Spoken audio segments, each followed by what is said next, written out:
Hey guys, in this video we're going to be playing Scrabble Guess the ELO. Now, some of you who are chess fans may already be familiar with Guess the ELO from Gotham Chess's YouTube and Twitch channel, and I'll post a link in the description to one of his Guess the ELO videos, but basically the way it works is he'll look through a game of chess played online, and he won't know the names of the players or their ratings as he's going through the game, and after he analyzes the game, he'll try to guess, based on the moves, what each of the players' ratings are. And it's really hilarious and fun to watch, so I highly recommend you all check it out if you haven't seen it yet. But for today, we're going to be playing the same game, but with Scrabble. Now, this interface here was built by my good friend Sid Morali, who's also a top Scrabble player, so big shout out to Sid.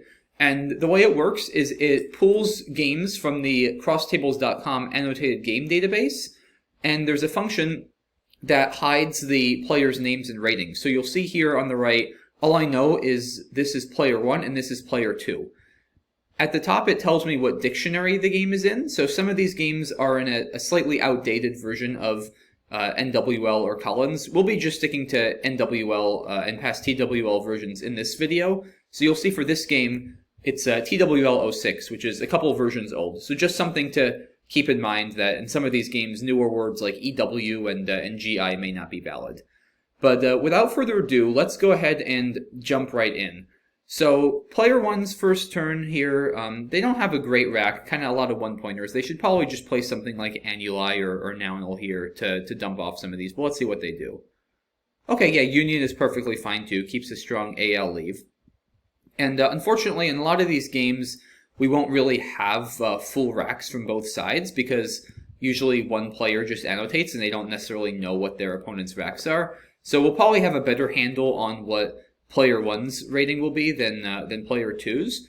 But we'll try a little bit based on what player 2 plays, how much they seem to be scoring, the depth of their word knowledge. We'll try to do our best guess to guess their rating as well. So here they play Ahi, which looks reasonable, scores pretty well. It's a good overlap. So player 1 here, they've got a little bit of a consonant-heavy rack. Maybe playing off something like claw would be good, or wall, depending on what's available.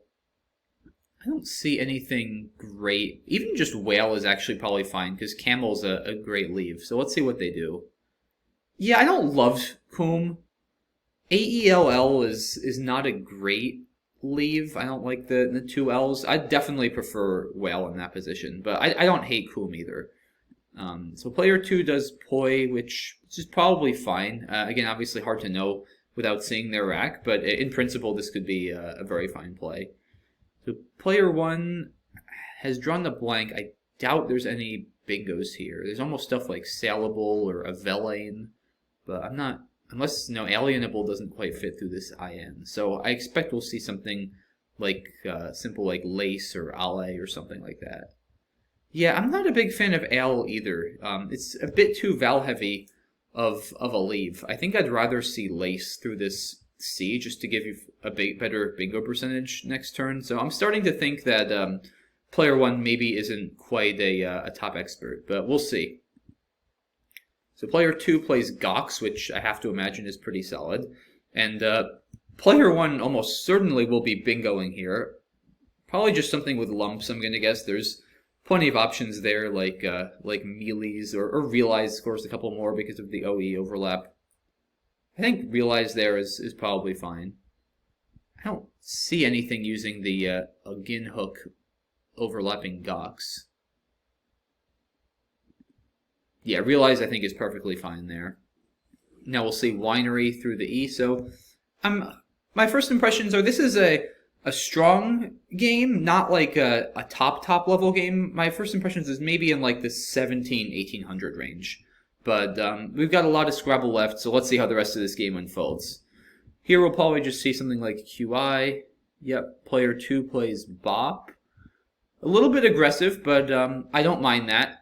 That definitely tells me that player 2 isn't super low rated, just because I think a lot of lower rated players would be afraid of putting a P in the triple lane when they could play Bop right above Gox here for not too many less. So this tells me that player 2 is probably I don't know, at least 14 or 1500 if I had to guess.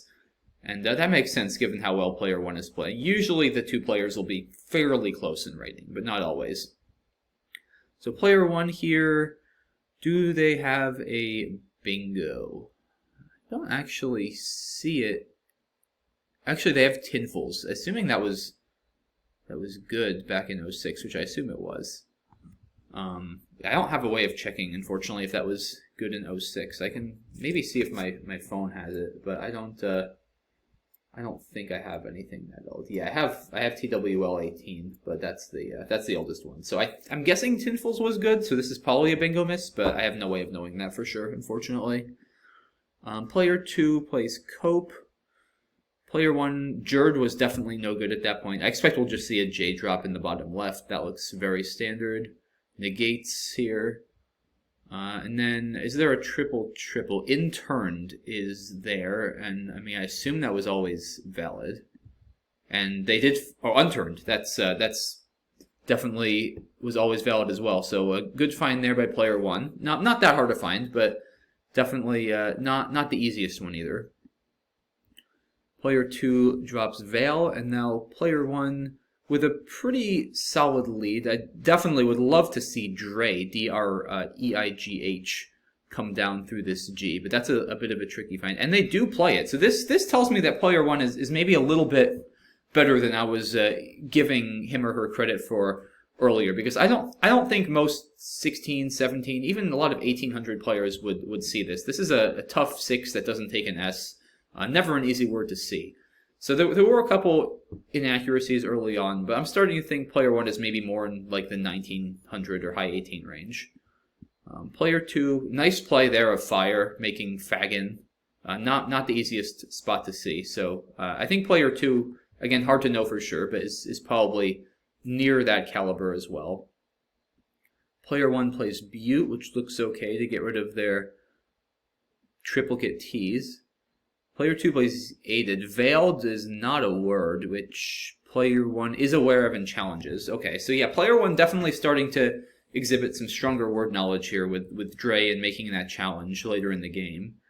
Raise, sure. I mean, I don't love the EIOT leave, but I don't see anything that looks so much better, so I can live with it. Now player 2 plays Load. At this point, the game is pretty much over, so we'll just kind of go through the rest pretty quickly here. YE looks okay, just to kind of, I mean, it does give back a lot on the bottom row, but keeping a good leave, trying to maybe rack up the spread here. Player 2 plays Tanked, and now Gooeyest, which I don't believe fits. So it's a nice overlap, that looks fine. We're in the endgame at this point. You can see here player 1 just has these white tiles, EGI left, so he or she will be going out next turn. Oh, Myrex is actually, that's a cool play by player 2. I feel like a lot of people would miss that. It's a difficult little insertion to see. And now player 1 goes out with Guy. So, okay. I feel like player 1, they definitely didn't play perfectly. They missed a couple things, but no major mistakes. I guess Tinfuls missing that was their biggest error. But they had a lot of nice plays. They found their triples. They made a good challenge. Player 2, Veiled was not great. And it's hard to judge for sure. I'm going to say player 1 is like a high 1800s, like maybe 1870. And I'm going to say player 2 just because of Veiled. And overall, it just didn't seem like player 2. It might have been their tiles, hard to know for sure, but it didn't seem like they were just getting much going and kind of doing the best job at managing their rack. So I'm going to say player 2 is like a 1700s, maybe a little higher. Maybe I'll say 1720 for player 2 and 1870 for player 1. So let's reveal the ELO first. Okay, that's pretty good. So I definitely was right that player 1 is a bit stronger than player 2. Player 1 is a 1930. I had said high 1800, so that's pretty close. And I had low 17s for player 2. So this is actually a very good guess in this case. So yeah, I'm definitely happy with that one.